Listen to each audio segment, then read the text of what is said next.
ನಮಸ್ಕಾರ ರಿವ್ಯೂ ಚಾನಲ್ಗೆ ಸ್ವಾಗತ. ನಾನು ಸೌಖ್ಯ ಗಾಂವ್ಕರ್. ಪಾಕಿಸ್ತಾನದ ಒಳಗಡೆ ಅಲ್ಲೋಲ ಕಲ್ಲೋಲ, ರೇಡಿಯೇಷನ್ ಲೀಕ್ ಆಗ್ತಿದೆಯಾ, ರೇಡಿಯೋ ಆಕ್ಟಿವ್ ಲೀಕ್ ಆಗ್ತಿದೆಯಾ ಪಾಕಿಸ್ತಾನದಲ್ಲಿ? ನ್ಯೂಕ್ಲಿಯರ್ ಇನ್ಸ್ಟಾಲೇಷನ್ ಮೇಲೆ ಭಾರತ ನಿಜಕ್ಕೂ ಬಾಂಬ್ ಹಾಕಿದ್ದೇ ಹೌದಾ? ಅದರ ಪಕ್ಕದಲ್ಲಿ ನೂರ್ ಖಾನ್ ಏರ್ಬೇಸ್ ಬರುತ್ತೆ, ಅದರ ಹತ್ರನೇ ಅದರ ಇನ್ಸ್ಟಾಲೇಷನ್ ಸ್ವಲ್ಪ ದೂರದಲ್ಲಿ ಈ ಕಿರಾನಾ ಹಿಲ್ಸ್ ಬಳಿಯಲ್ಲಿ ಅವರ ನ್ಯೂಕ್ಲಿಯರ್ ಇನ್ಸ್ಟಾಲೇಷನ್ಸ್ ಇವೆ ಅಂತ ಸುದ್ದಿ ಅಲ್ವಾ? ಇದೆಲ್ಲ ಮೊನ್ನೆ ಚರ್ಚೆ ಆಯಿತು ಮೊನ್ನೆಯಿಂದ. ಅದರ ಪಕ್ಕದಲ್ಲಿ ಅದರ ಮೇಲೆ ಸಹಜವಾಗಿ ಅದು ಹಾಕೋದು ಬಹಳ ದೊಡ್ಡ ವಿಷಯನೇ ಆಗಿಬಿಡುತ್ತೆ ಜಾಗತಿಕವಾಗಿ. ಸೊ ಅದರ ಮೇಲಲ್ಲ, ಅದರ ಪಕ್ಕದಲ್ಲೇ ಬಾಂಬ್ ಹಾಕಿದೆ ಅನ್ನೋದೊಂದು ಸುದ್ದಿ ಬಂತು. ಅದು ಸತ್ಯನಾ? ಹಾಗಾದರೆ ಇವತ್ತು ಪಾಕಿಸ್ತಾನದಲ್ಲಿ ಪ್ಯಾನಿಕ್ ಸಿಚುವೇಶನ್ ಕ್ರಿಯೇಟ್ ಆಗಿದೆಯಾ? ಅಮೆರಿಕದ ಏರ್ಕ್ರಾಫ್ಟ್ ಒಂದು ಓಡೋಡಿ ಬಂದಿದ್ಯಾಕೆ? ಏನು ಮಾಡ್ತಾ ಇದೆ ಅಲ್ಲಿ? ನ್ಯೂಕ್ಲಿಯರ್ ವೆಪನ್ ಇನ್ಸ್ಟಾಲೇಷನ್ ಆಗಿರುವಂತಹ ಜಾಗದಲ್ಲಿ ಅಮೆರಿಕ ಮಾಡ್ತಿರೋದೇನು? ಇಂಟ್ರೆಸ್ಟಿಂಗ್ ಮಾಹಿತಿ ಒಂದು ಓಡಾಡ್ತಾ ಇದೆ. ಕೆಲವು ದೃಶ್ಯಗಳು ಕೂಡ ರಿಲೀಸ್ ಆಗಿವೆ. ನೋಡ್ತಾ ಹೋಗೋಣ ಏನು ಸುದ್ದಿಗಳು ಬರ್ತಿವೆ ಅಂತ. ಅದ್ರ ಬಗ್ಗೆ ಮಾಹಿತಿ ಇಡ್ತಾ ಹೋಗ್ತೀವಿ. ಮಿಸ್ ಮಾಡಿದೆ ನಮ್ಮ ಚಾನಲ್ನ ಸಬ್ಸ್ಕ್ರೈಬ್ ಮಾಡಿ, ನಿಮ್ಮ ಅಭಿಪ್ರಾಯ ಕಮೆಂಟ್ ಮಾಡಿ ತಿಳಿಸಿ. ಎಸ್ ವೀಕ್ಷಕರೇ, ಇವತ್ತು ಕೂಡ DGMOದ ಬ್ರೀಫಿಂಗಲ್ಲಿ ಮೀಡಿಯಾ ಪ್ರಶ್ನೆ ಕೇಳುತ್ತೆ. ಸರ್, ಈಗ ನೀವು ನ್ಯೂಕ್ಲಿಯರ್ ಸ್ಟೇಷನಲ್ಲಿ ನ್ಯೂಕ್ಲಿಯರ್ ವೆಪನ್ ಇನ್ಸ್ಟಾಲೇಷನ್ ಇರೋ ಹತ್ರದನೇ ಹಾಕಿದಿರಂತೆ ಹೌದಾ, ಬ್ಲಾಸ್ಟ್ ಮಾಡಿದಿರಂತೆ ಹೌದಾ ಅಂತ.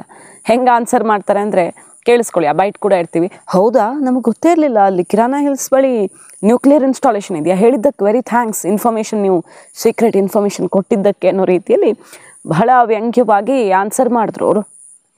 ಆದರೆ ಪಾಕಿಸ್ತಾನದ ಇಂಚಿಂಚನ್ನು ಅರೆದು ಕೊಡ್ದಿರೋರು ಅಜಿತ್ ದೋವಲ್. ಅದು ಗೊತ್ತು ನಮಗೆಲ್ರಿಗೂ. ಪಾಕಿಸ್ತಾನದಲ್ಲಿ ಹಲವು ವರ್ಷಗಳ ಕಾಲ ಉಳ್ಕೊಂಡಿದ್ರು ಅವರು. ಪಾಕಿಸ್ತಾನದ ಇಂಚಿಂಚನ್ನು ಅರೆದು ಕುಡ್ದವ್ರು ಅಜಿತ್ ದೋವಲ್ಲು.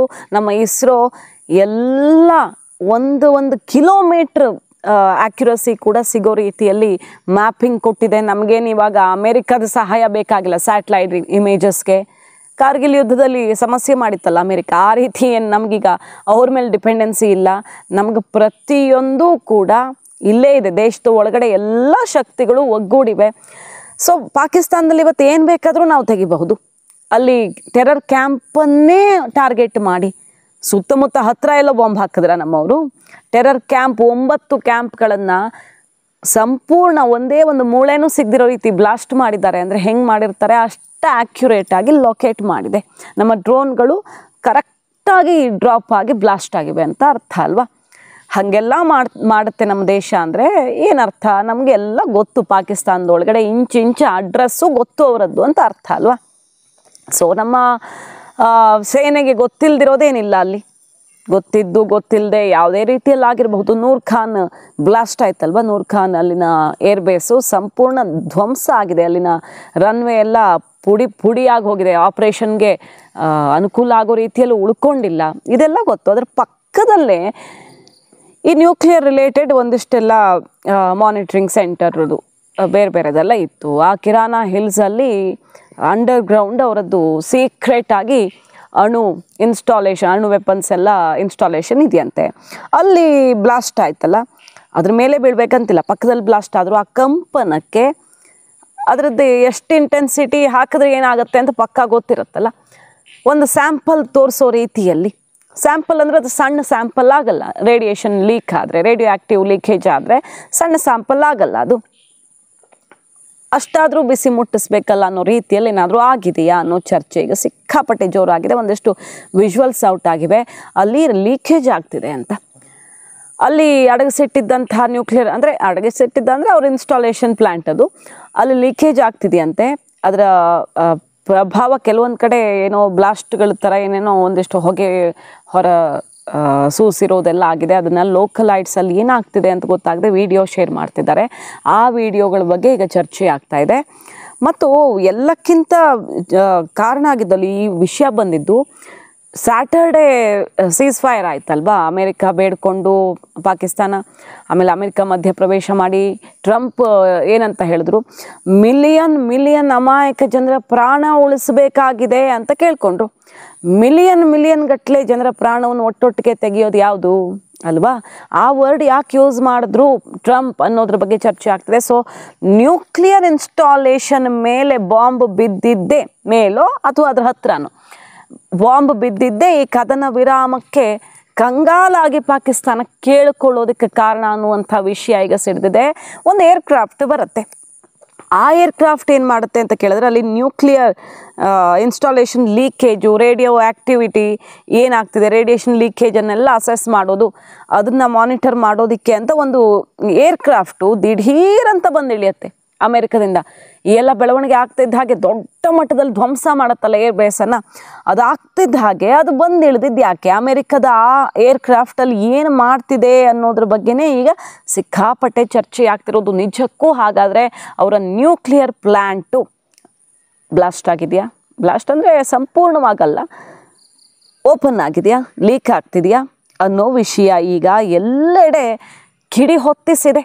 ಇದು ಭಾರತದ ಕ್ಲಿಯರ್ ಕಟ್ ವಿನ್, ಭಾರತದ ವಾಯುಸೇನೆಯ ಕಾರ್ಯಾಚರಣೆಗೆ ಪಾಕಿಸ್ತಾನ ಧ್ವಂಸವಾಗಿದೆ ಅನ್ನೋದನ್ನು ಕೊಂಡಾಡ್ತಿದ್ದಾವೆ ಮತ್ತು ಅದನ್ನು ಭಾರತ ಸೇನೆಯ ವಿಕ್ಟರಿ ಅಂತ ಬಣ್ಣಿಸಲಾಗ್ತದೆ. ನೋಡಿ, ಆಸ್ಟ್ರೇಲಿಯಾದಲ್ಲಿ ಟಾಮ್ ಕೂಪರ್ ಅವರು ಮೋಸ್ಟ್ ರೆಸ್ಪೆಕ್ಟೆಡ್ ಈ ಯುದ್ಧದ ವರ್ಷನನ್ನು ಎಕ್ಸ್ಪ್ಲೇನ್ ಮಾಡುವಂಥ ಒಬ್ಬರು ಆಥರು, ಅನಲಿಸ್ಟು, ಪ್ರಾಲಿಫಿಕ್ ಆಥರ್ ಅವರು, ಎಕ್ಸ್ಪರ್ಟ್ ಆನ್ ಏರ್ ವಾರ್ಸು, ಅಂದರೆ ಈ ರೀತಿಯ ಯುದ್ಧಗಳ ಬಗ್ಗೆ, ಏರ್ ವಾರ್ಸ್ ಬಗ್ಗೆ ಎಕ್ಸ್ಪರ್ಟ್ ಒಬ್ಬರು ಹೇಳ್ತಾ ಇದ್ದಾರೆ.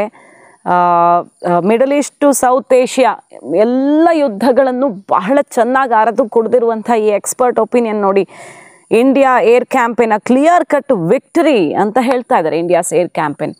ಸೊ ಎಲ್ಲೆಡೆಯಿಂದ ಭಾರತ ಗೆದ್ದಿರೋದ್ರ ಬಗ್ಗೆ ಮೆಚ್ಚುಗೆ ವ್ಯಕ್ತವಾಗ್ತಾ ಇದೆ. ಎಲ್ಲ ಕಡೆಯಿಂದ ಭಾರತದ ಕಾರ್ಯಾಚರಣೆ ಹೆಂಗಿತ್ತು, ಅದು ಹೇಗೆ ದುಸ್ವಪ್ನವಾಯಿತು, ಪಾಕಿಸ್ತಾನ ಊಹಿಸದಂಥ ಬೆಳವಣಿಗೆ ಆಯಿತು ಅನ್ನೋದನ್ನ ಎಕ್ಸ್ಪ್ಲೇನ್ ಮಾಡ್ತಾ ಇದ್ದಾರೆ. ಸೊ ಯಾಕೆ ಬಂತು ಟ್ರಂಪ್ ಟ್ವೀಟು, ಯಾಕೆ ಟ್ರಂಪ್ ಮಧ್ಯಪ್ರವೇಶ ಮಾಡಲ್ಲ, ನಾವು ತಲೆ ಹಾಕಲ್ಲ ಅಂದಿದ್ದ ಅಮೆರಿಕ ಯಾಕೆ ಓಡೋಡು ಬಂತು, ನಿಜಕ್ಕೂ ಅಲ್ಲಿ ನ್ಯೂಕ್ಲಿಯರ್ ಇನ್ಸ್ಟಾಲೇಷನ್ನು ಸಮಸ್ಯೆ ಯಾಕಿದೆಯಾ ಅನ್ನುವ ವಿಷಯ, ಅಲ್ಲಿನ ಅಮೆರಿಕದ ಏರ್ಕ್ರಾಫ್ಟ್ ಬರುತ್ತಲ್ಲ, US ಇಂದ ಓಡೋಡು ಬರುತ್ತಲ್ಲ, ಅದು ಅಲ್ಲಿ ನ್ಯೂಕ್ಲಿಯರ್ ರೇಡಿಯೋ ಆ್ಯಕ್ಟಿವ್ ಪ್ರೆಸೆನ್ಸನ್ನು ಡಿಟೆಕ್ಟ್ ಮಾಡಿದೆ ಅಂತ ಕೂಡ ಹೇಳಲಾಗ್ತಿದೆ. ಆದರೆ ಅಮೆರಿಕ ಆಗಲಿ, ಪಾಕಿಸ್ತಾನ ಆಗಲಿ, ಭಾರತ ಆಗಲಿ ಅದನ್ನು ಕನ್ಫರ್ಮ್ ಮಾಡಿಲ್ಲ. ಇವತ್ತು ನಮ್ಮ DGM ಮೇರು ಆಫೀಸರ್ಗಳ ಬ್ರೀಫಿಂಗಲ್ಲಿ ಮಾತ್ರ ಇದ್ರ ಬಗ್ಗೆ ರಿಯಾಕ್ಷನ್ ಸಖತ್ತಾಗಿತ್ತು ಅವ್ರು ಕೊಟ್ಟಿದ್ದು. ಹೌದಾ, ಹಾಗಾಗಿದೆಯಾ ಅಂತ. ಇದ್ರ ಬೆನ್ನಲ್ಲೇ ಪಾಕಿಸ್ತಾನದಲ್ಲಿ ಏನಾಗ್ತಿದೆ ಗೊತ್ತಾ, ಒಂದು ಕಡೆ ಲೋಕಲ್ ಆಗಿ ಪ್ಯಾನಿಕ್ ಆಗಿದ್ದಾರೆ, ಏನಾಗ್ತಿದೆ ಅಂತ ಅಮೆರಿಕ ಅಸೆಸ್ಮೆಂಟ್ ನಡೀತಿದೆ. ಭೂಕಂಪ ಆಗ್ತಿದೆ ಸಿಕ್ಕಾಪಟ್ಟೆ, ಬ್ಯಾಕ್ ಟು ಬ್ಯಾಕ್ ಭೂಕಂಪ ಆಗ್ತಿದೆ. ಶನಿವಾರ 2 ಸಲ ಭೂಕಂಪ ಆಯಿತು. ಇದೆಲ್ಲ ಬೆಳವಣಿಗೆ ಆದ ಬೆನ್ನಲ್ಲೇ ಆ ಭಾಗದಲ್ಲಿ 2 ಸಲ ಭೂಕಂಪ ಆಯಿತು. ಇವತ್ತು ಮತ್ತೆ 4.6 ಇಂಟೆನ್ಸಿಟಿಯಲ್ಲಿ ಮತ್ತೆ ಭೂಕಂಪ ಆಗಿದೆ. ಬ್ಯಾಕ್ ಟು ಬ್ಯಾಕ್ ಭೂಕಂಪ ಆಗ್ತಿದೆ ಪಾಕಿಸ್ತಾನದಲ್ಲಿ. ಯಾಕೆ? ಈ ರೇಡಿಯೋ ಆ್ಯಕ್ಟಿವ್ ರಿಯಾಕ್ಷನ್ಸ್ಗೂ, ಈ ರೀತಿ ನ್ಯೂಕ್ಲಿಯರ್ ಲೀಕಿಗೂ, ಭೂಕಂಪಂಗೂ ಎಲ್ಲ ಟೈಮಲ್ಲಿ ಸಂಬಂಧ ಇರಲ್ಲ ಅಂದರೂ ಕೆಲವೊಮ್ಮೆ ಇರುತ್ತೆ. ಅದು ವಾತಾವರಣ ಚೇಂಜ್ ಮಾಡುತ್ತೆ, ವಿಷಕಾರಿ ಮಾಡುತ್ತೆ, ಕ್ಯಾನ್ಸರ್ಗೆ ಲೀಡ್ ಆಗುತ್ತೆ, ಉಸಿರು ತಗೊಳ್ಳೋದ್ರಲ್ಲೂ ವಿಷಕಾರಿಯಾಗಿ ಎಲ್ಲರಿಗೂ ಹೆಲ್ತ್ ಅಪ್ಸೆಟ್ ಆಗಬಹುದು, ವಾತಾವರಣನೇ ಸಂಪೂರ್ಣ ಹಾಳು ಮಾಡುತ್ತೆ. ನ್ಯೂಕ್ಲಿಯರ್ ಲೀಕ್ ಆಗೋದ್ರಿಂದ, ರೇಡಿಯೋ ಆ್ಯಕ್ಟಿವ್ ಲೀಕ್ ಆಗೋದ್ರಿಂದ ಏನೇನು ಆಗಬಹುದು ಅನ್ನೋದು ಎಲ್ರಿಗೂ ಗೊತ್ತಿರೋದೆ. ಆದರೆ ಸಮ್ಟೈಮ್ಸ್ ಇದು ಭೂಕಂಪಕ್ಕೂ ಆ ತೀವ್ರತೆ ಹೆಂಗಿತ್ತು, ಬ್ಲಾಸ್ಟ್ ಆಗಿದ್ದು ಅಥವಾ ಅದು ಶೇಕ್ ಆದ ತೀವ್ರತೆ ಮೇಲೆ, ಮತ್ತು ಅದು ಎಷ್ಟು ಅಂಡರ್ಗ್ರೌಂಡಲ್ಲಿತ್ತ ಏನು ಅನ್ನೋದ್ರ ಮೇಲೆ ಕೆಲವೊಮ್ಮೆ ಅದು ಭೂಕಂಪಕ್ಕೂ ಲೀಡ್ ಮಾಡುತ್ತೆ ಅನ್ನತ್ತೆ ವಿಜ್ಞಾನ. ಹಾಗಾಗಿ ಇದು ಕಾರಣ ಇರಬಹುದು ಆ ಬ್ಯಾಕ್ ಟು ಬ್ಯಾಕಲ್ಲಿ ಭೂಕಂಪ ಕೇಳಿ ಬರ್ತಿರೋದಕ್ಕೆ ಅನ್ನುವಂಥ ವಿಶ್ಲೇಷಣೆ ಕೂಡ ಆಗ್ತಾ ಇದೆ. ಎಲ್ಲಕ್ಕಿಂತ ಪ್ರಮುಖವಾಗಿ, Thank you for telling us that Kirana Hill houses some nuclear installation. We did not know about it. Okay, and we've not hit Kirana Hills. Whatever is there. Okay, I did not brief in my briefing yesterday. Thank you. Ladies and gentlemen, thank you so much. Million ಗಟ್ಟಲೆ ಜನರ ಪ್ರಾಣದ ವಿಚಾರ ಇದು ಅಂತ Trump tweet ಮಾಡಿದ್ದು ಇದೇ ಕಾರಣಕ್ಕೆ ಅನ್ನೋ ರೀತಿಯಲ್ಲೂ ವಿಶ್ಲೇಷಣೆ ನಡೀತಾ ಇರೋದು. ಒಟ್ಟಿನಲ್ಲಿ ಪಾಕಿಸ್ತಾನ ಈಗ ಶೇಕ್ ಆಗಿ ಹೋಗಿರೋ ಹೊತ್ತಲ್ಲಿ ನ್ಯೂಕ್ಲಿಯರ್ ವಿಚಾರ ನಮ್ಮವರು ಎಕ್ಸ್ಪ್ಲೇನ್ ಮಾಡ್ತಾ, ಕರಾಚಿ ಪೋರ್ಟು ಧ್ವಂಸವಾಗೇ ಬಿಡ್ತಿತ್ತು, ಎಲ್ಲ 100% ರೆಡಿಯಾಗಿ ಕರಾಚಿ ಪೋರ್ಟನ್ನು ಬಲಿ ತಗೊಳ್ಳೋದಕ್ಕೆ, ಆಹುತಿ ತಗೊಳ್ಳೋದಕ್ಕೆ ನಮ್ಮ ಸೇನೆ ನಿಂತಿತ್ತು ಅನ್ನುವಂಥ ವಿಚಾರ ಹೊರಗಿಟ್ಟರು ಇವತ್ತು ಅಲ್ವಾ. ಯಾವ್ಯಾವ ಯುದ್ಧ ವಿಮಾನ ಪುಡಿಗಟ್ಟಿದ್ದೀವಿ ಅಂತ ಹೇಳಿದ್ರು. ಎಲ್ಲ ಹೇಳಲ್ಲ ನಮ್ಮ ಸೇನೆ, 100% ಎಲ್ಲವನ್ನು ಹೊರಗಿಡಲ್ಲ. ಕೆಲವೊಂದು ಕಾರಣಗಳಿಂದ ಕೆಲವೊಂದು ಹೇಳ್ತಾರೆ, ಕೆಲವೊಂದು ಹೇಳಲ್ಲ. ಕಾರಣ ಬೇರೆ ಬೇರೆದಿರುತ್ತೆ. ಅದ್ರಲ್ಲಿ ಕೆಲವು ಹೇಳಿದ್ರದ್ದು ಇಂಟೆನ್ಸಿಟಿನೇ ನೋಡಿದ್ವಿ, ಆದರೆ ಅಲ್ಲಿ ಆಗ್ತಿರೋದೇ ಬೇರೆನಾ ಸ್ಯಾಂಪಲ್ ತೋರಿಸುವಂಥ ಭಾರತದ ಸೇನೆ ಅನ್ನೋ ರೀತಿಯದ್ದೊಂದು ಭಯಂಕರವಾದ ವಿಚಾರ ಈಗ ಸಿಡಿದಿದೆ. ಇನ್ನಷ್ಟೇ ಕನ್ಫರ್ಮ್ ಆಗಬೇಕು. DGMO ಮಟ್ಟದಲ್ಲಿ ಮೀಟಿಂಗ್ ಇನ್ನು ನಡೀತಾ ಇದೆ. ಮೋದಿ ಇವತ್ತು ಭಾರತವನ್ನು ಅಡ್ರೆಸ್ ಮಾಡಲಿದ್ದಾರೆ. ಸೊ ಎಲ್ಲವೂ ಮೇಲ್ನೋಟಕ್ಕೆಲ್ಲ ಸರಾಗವಾಗಿ ಕದನ ವಿರಾಮ ಹಾಗೇ ಮುಂದುವರಿಯುತ್ತಾ ಅನ್ನೋ ರೀತಿಯ ಮೂಡು ದೇಶದಲ್ಲಿ ಕಾಣಿಸ್ತಿದೆಯಲ್ವಾ. ಆದರೆ ಇದನ್ನೂ ಮೀರಿದ್ದೇನೋ ಒಂದು ಆಗತ್ತೆ. ಅದಕ್ಕೆ ಸಮಯ ತುಂಬ ಹತ್ತಿರದಲ್ಲಿರಬಹುದು. ಮಾಹಿತಿ ನಿಮ್ಗೆ ಇಷ್ಟ ಆಗಿದ್ರೆ ಮಿಸ್ ಮಾಡದೆ ನಮ್ಮ ಚಾನಲ್ನ ಸಬ್ಸ್ಕ್ರೈಬ್ ಮಾಡಿ. ನಿಮ್ಮ ಅಭಿಪ್ರಾಯ ಕಮೆಂಟ್ ಮಾಡಿ ತಿಳಿಸಿ. Thank you.